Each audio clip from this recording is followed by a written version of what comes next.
Assalamualaikum warahmatullahi wabarakatuh. Saya Desi Fitri Haindana dari Institut Setiami, Prodi Hospitality and Pariwisata. Saya akan menjelaskan kesehatan dan keselamatan kerja K3 dengan tema penyakit akibat kerja. Dan di sini apa sih definisi penyakit akibat kerja? Penyakit akibat kerja ialah gangguan kesehatan baik jasmani maupun rohani yang ditimbulkan atau diperparah oleh aktivitas kerja ataupun kondisi lain yang berhubungan dengan pekerjaan. Ini adalah definisi umum dan kita akan menjelaskan dari ahlinya, yaitu Sumarmur 1985. Penyakit akibat kerja adalah setiap penyakit yang disebabkan oleh pekerjaan atau lingkungan pekerjaan. Penyakit ini adversial, oleh karena itu timbulnya disebabkan oleh adanya pekerjaan. Kepadanya sering diberikan nama penyakit buatan manusia, yaitu man-made disease. Nah, intinya dari definisi ini yaitu penyakit akibat kerja maupun yang timbul karena hubungan kerja mempunyai pengertian yang sama, yaitu disebabkan oleh pekerjaan yang atau lingkungan pekerjaan. Dengan kata lain, penyakit akibat kerja sama dengan penyakit yang timbul karena hubungan kerja. Selanjutnya, kita akan membahas kebijakan dan peraturan. Bahaya potensial di tempat kerja dapat menyebabkan penyakit akibat kerja. Penyakit akibat kerja adalah penyakit yang disebabkan oleh pekerjaan atau lingkungan kerja. Menurut Peraturan Presiden Nomor 7 Tahun 2019 tentang penyakit akibat kerja. Di sini banyak peraturan dan perundang-undangan tentang penyakit akibat kerja. Saya sudah jabarkan di slide ini. Selanjutnya, kita akan membahas penyebab penyakit akibat kerja. Di sini ada 5 golongan.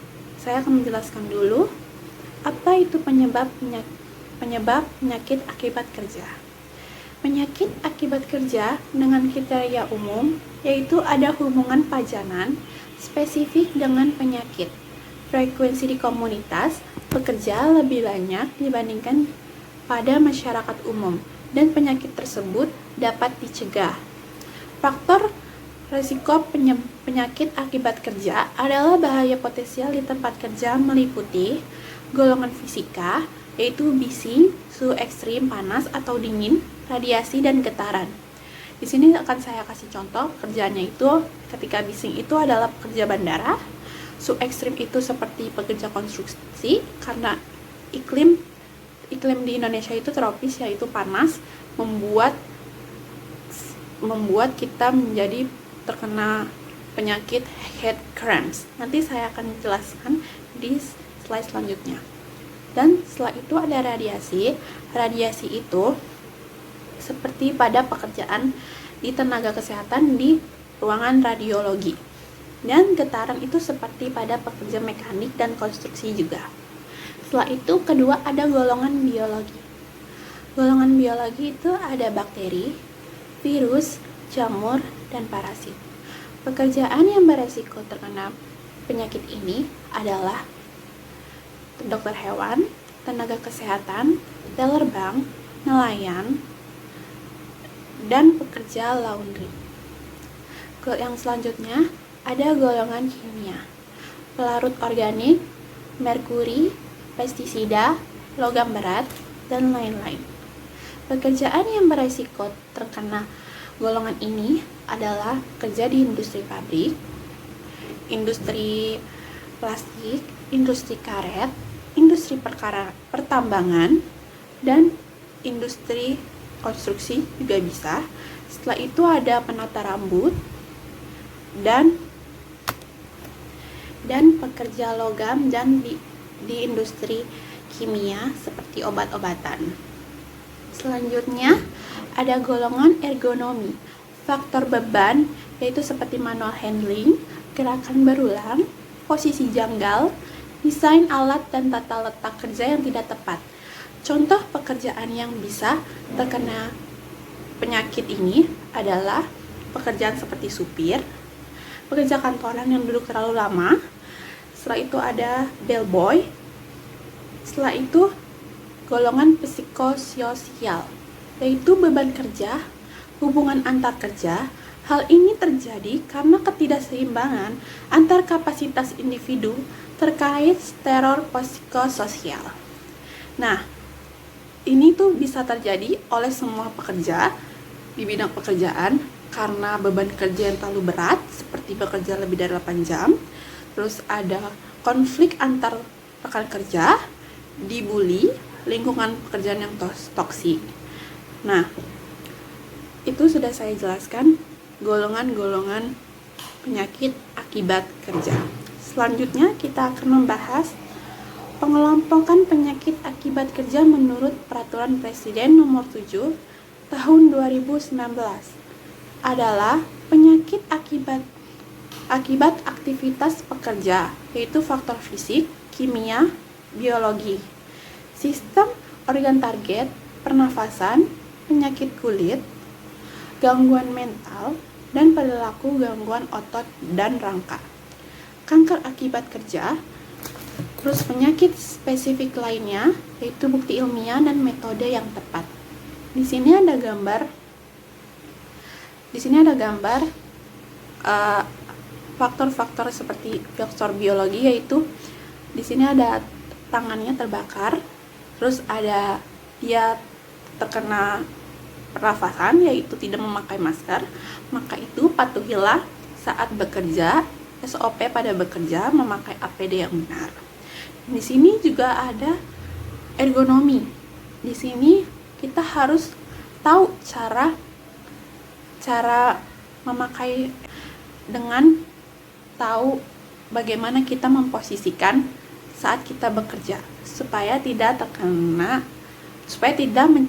mencegah kita terkena penyakit ergonomi ini. Selanjutnya, setelah itu saya akan membahas ciri-ciri penyakit akibat kerja, yaitu rutinitas atau paparan zat tertentu di tempat kerja, berhubungan dengan lingkungan pekerjaan, timbulnya lama dan tidak menurun, kebiasaan saat bekerja yang tidak disadari. Selanjutnya, jenis penyakit yang tergolong penyakit akibat kerja, yaitu ada penyakit paru dan saluran pernafasan yang disebabkan oleh debu logam keras. Penyakit ini yaitu adalah silikosis, asbestosis, antrakosilosis, dan lain-lain. Ini akan saya bahas di macam-macam penyakit akibat kerja selanjutnya. Di sini tuh ada penyakit paru-paru dan pernafasan oleh debu kapas flash, henap, dan sisal biosinosis. Setelah itu ada asma akibat kerja yang disebabkan oleh penyebab. Selanjutnya ada alveolitis alergika, yaitu sama dengan penyakit pernafasan karena terhirup debu. Selanjutnya ada penyakit yang disebabkan oleh bahan-bahan seperti berilium, raksa, mangan, timbal, fluor, karbon diosulfat, karbon hidrokarbon, alfatik atau aromatik yang beracun, benzena, dan alkohol. Setelah itu ada kanker paru dan penyakit yang disebabkan bahan kimia lainnya termasuk bahan-bahan obat. Setelah itu ada kelainan pendengaran akibat kebisingan, sudah kita bahas tadi, penyakit yang disebabkan oleh radiasi elektromagnetik, penyakit kulit atau dermatosis, penyakit infeksi oleh virus, bakteri, atau parasit, dan penyakit yang disebabkan oleh suhu tinggi atau rendah atau kelembapan tinggi. Selanjutnya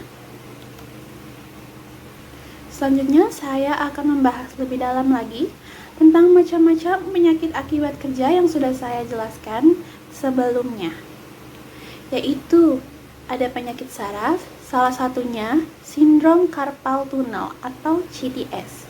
CTS ditandai dengan gejala berupa sensasi mati rasa hingga kelemahan pada tangan. Pekerja yang rentan terkena kondisi ini antara lain pekerja kantoran yang sering mengetik, pengemasan barang, dan penjahit. Keluhan ini bisa diredakan dengan mengistirahatkan tangan sejenak saat bekerja, mengoples tangan dengan es, dan mengonsumsi obat pereda nyeri. Jika sudah terjadi sangat sering, harus periksa ke dokter ya. Setelah itu, ada penyakit pernafasan. Salah satunya adalah asma. Para pekerja yang sering terpapar asap kimia, gas, dan debu mengalami kondisi ini. Pekerja yang beresiko antara lain pekerja di pabrik tekstil, penata rambut, tukang kayu, dan tukang las. Nah, keluhan biasanya akan semakin cepat timbul jika pekerja tidak memakai masker. Tingkat keparahan asma karena pekerjaan bergantung pada seberapa lama kita terpapar pada pemicunya. Oleh karena itu, patuhilah SOP yang ada. Selalu memakai masker saat bekerja di luar ruangan dan terpapar debu. Setelah itu ada penyakit kulit. Salah satunya dermatitis kontak. Dermatitis kontak ditandai dengan ruam merah yang gatal, kering, dan bersisik. Pekerja yang sering bersentuhan dengan kimia, pestisida, bahan pengawet, nikel, parfum, dan pewarna rambut. Kulit juga bisa mengeras, pecah-pecah. Pekerja yang berisiko dapat menghindari keluhan ini dengan menggunakan alat pelindung seperti sarung tangan. Setelah itu, di sini saya akan membahas macam-macam penyakit akibat kerja dengan golongan penyakit pneumokoniosis, yaitu penyakit paru-paru. Yang pertama adalah asbestosis. Asbestosis adalah penyakit paru-paru yang disebabkan oleh paparan serat asbes dalam jangka waktu yang panjang. Gejala asbestosis adalah sesak napas, biasanya baru muncul bertahun-tahun setelah seseorang terpapar serat asbes. Pekerja yang beresiko terkena asbestosis yaitu penambang asbes, buruh pabrik asbes, tukang bangunan, dan pekerja perkapalan. Beberapa produk yang berpotensi mengandung asbes seperti produk dengan kandungan material semen asbes, yakni pipa dan papan lembaran, lantai vinil asbes, kertas asbes untuk menyaring, produk tekstil seperti benang, kain pita, dan tali. Beberapa gejala asbestosis yang umumnya dialami antara lain seperti sesak napas, batuk kering, dan terus-menerus, rasa tidak nyaman di dada, terus tidak nafsu makan, penurunan berat badan, dan ukuran jari yang lebih besar. Setelah itu, ricinosis, yaitu penyakit yang disebabkan oleh pencemaran debu, kapas atau serat kapas di udara yang kemudian terhisap ke paru-paru. Debu kapas atau serat kapas, pekerja yang beresiko terkena penyakit ini yaitu pada pekerja pabrik, seperti pekerja pabrik pementalan kapas dan pabrik tekstil. Penyakit paru-paru ini adalah penyakit yang langka, berasal dari rami atau flex dan kapas. Oleh karena itu, bisinosis seringkali disebut dengan brown lung disease. Penyakit ini biasanya baru setelah 10 tahun atau lebih. Penyakit ini disebabkan oleh racun yang dihasilkan bakteri dalam kapas mentah yang bercampur dengan debu kapas. Gejala yang umum dirasakan penyakit ini adalah rasa tertekan di dada, nyeri, batuk, gejala biosinosis yang parah seperti demam, nyeri otot dan persendian, menggigil, rasa lelah, dan batuk kering. Hampir sama dengan penyakit asbestosis. Selanjutnya yang ketiga, penyakit paru-paru itu ada silikosis. Silikosis merupakan penyakit paru-paru yang disebabkan karena terlalu banyak menghirup debu silika.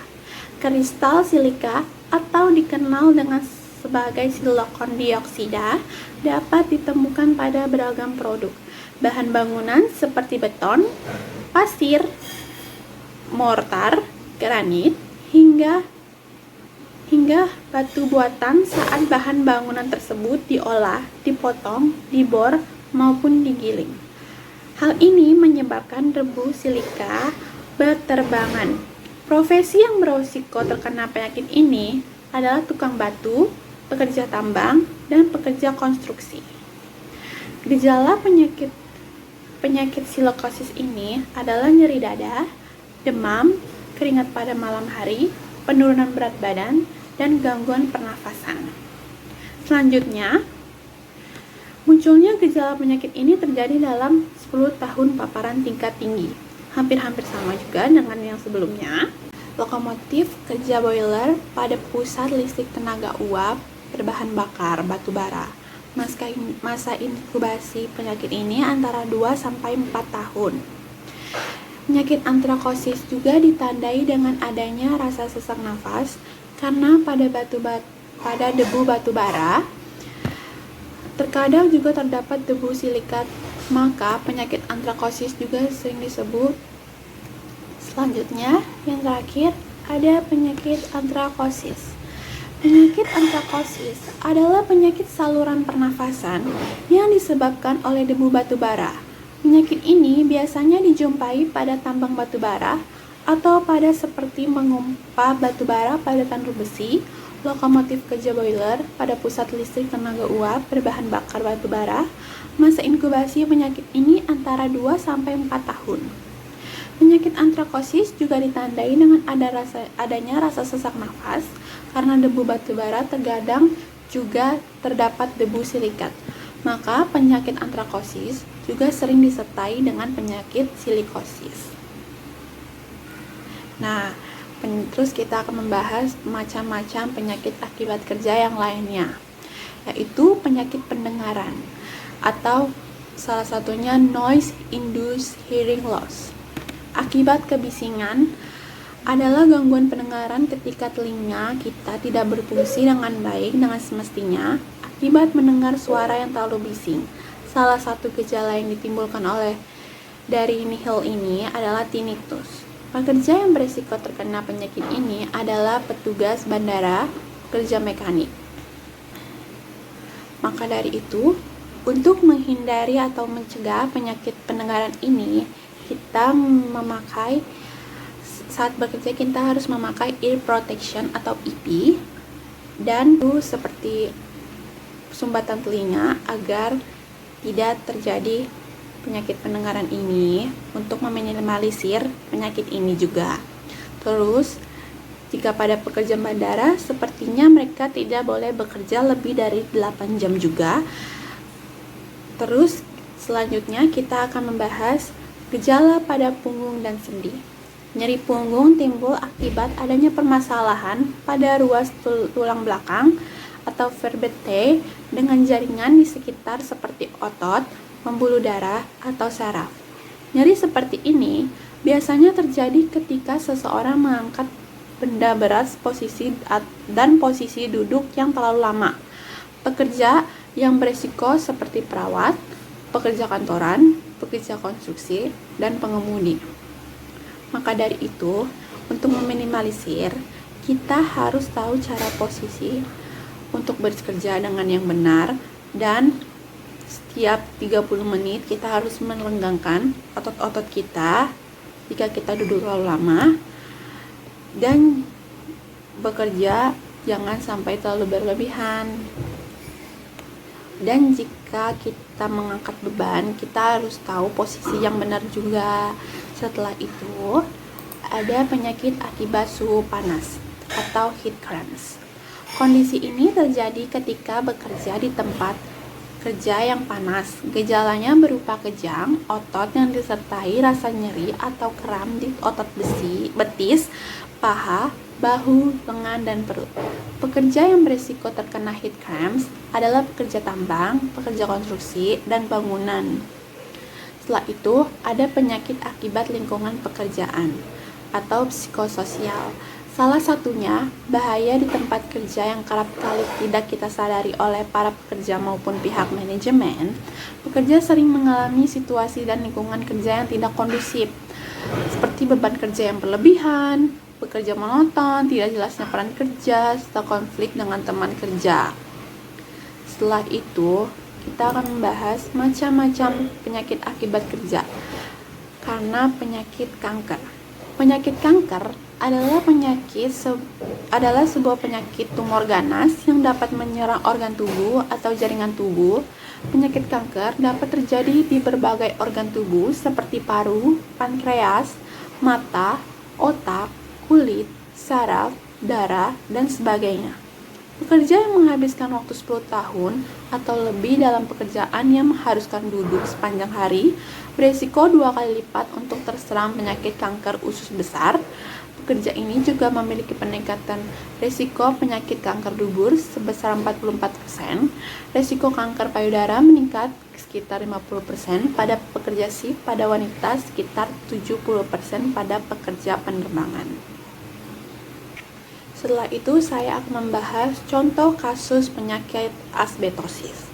Seorang pria berusia 68 tahun dibawa ke rumah sakit rujukan nasional penyakit paru-paru Rumah Sakit Persahabatan untuk pengobatan kanker paru-paru, di mana ia menyelesaikan kemoterapi lini pertama. Pasien tidak memiliki keluhan klinis, tetapi ada temuan CT dada tersebut adalah pada CT scan dada setelah 3 bulan kemoterapi karena pasien memiliki efusi pleura di kedua paru-paru bagian bawah yang menutupi perubahan pleura. CT scan dada yang diambil 3 bulan sebelumnya menunjukkan pola yang sama dari perubahan pleura dan parenkim terkait asbes. Citologi dari aspirasi jarum transpirokonikial ini menunjukkan adanya adenokarsinoma dan uji mutasi reseptor faktor pertumbuhan epidermal atau singkatnya EFGR menghasilkan presentasi isi tumor di sekitar 200 sel tanpa terdeteksi mutasi. Nah, pasien ini telah memiliki perusahaan konstruksi selama lebih dari 37 tahun. Ia terlibat dalam berbagai pekerjaan konstruksi, mulai dari renovasi rumah sederhana hingga proyek besar seperti membangun apartemen, jalan, dan jembatan. Bekerja untuk mengelola seluruh proses proyek konstruksi, mulai dari penyediaan dokumen, penyiapan bahan, terlibat langsung dalam pengawasan proyek kerja. Dia bekerja rata-rata 12 jam per hari dan 5-7 hari seminggu tanpa cuti reguler.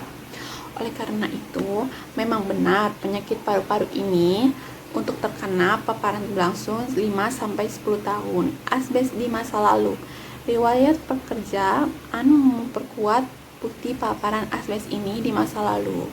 Nah, bagaimana upaya kita mencegah untuk terjadi penyakit asbestosis ini pada para pekerja? Nah, di sini saya akan membahas cara mencegah penyakit asbestosis. Upaya mencegah: menjauhi paparan debu asbes agar asbestosis tidak semakin memburuk, menghentikan kebiasaan merokok dan jauhi asap rokok untuk mencegah kerusakan saluran pernafasan dan paru-paru, melakukan vaksinasi flu dan pneumonia untuk mengurangi resiko mengalami infeksi paru-paru pada pekerja, rutin melakukan pemeriksaan kesehatan secara berkala, selalu memakai APD sesuai SOP yang ada, selalu memakai pakaian khusus seperti pelindung wajah dan masker, batasi waktu bekerja.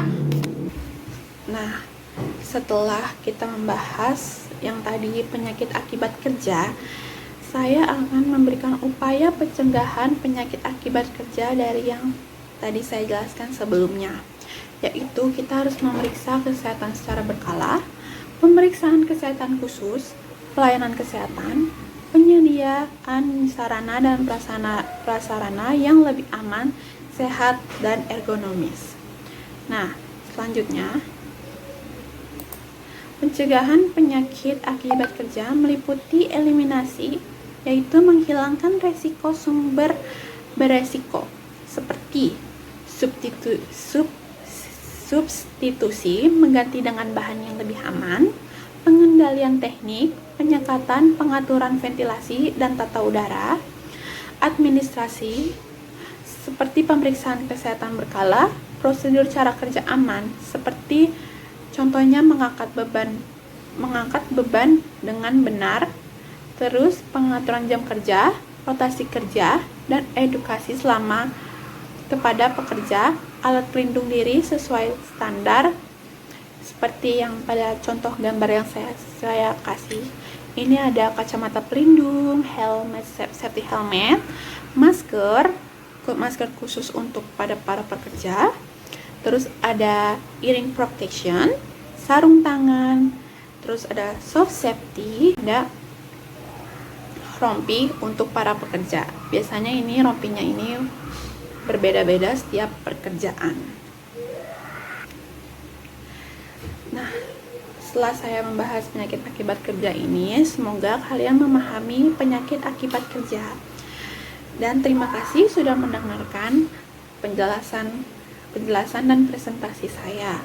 Semoga kalian sehat selalu dan dihindari dari penyakit akibat kerja. Terima kasih. Assalamualaikum warahmatullahi wabarakatuh. Saya Desi Fitri Haindana, saya mengundurkan diri. Terima kasih.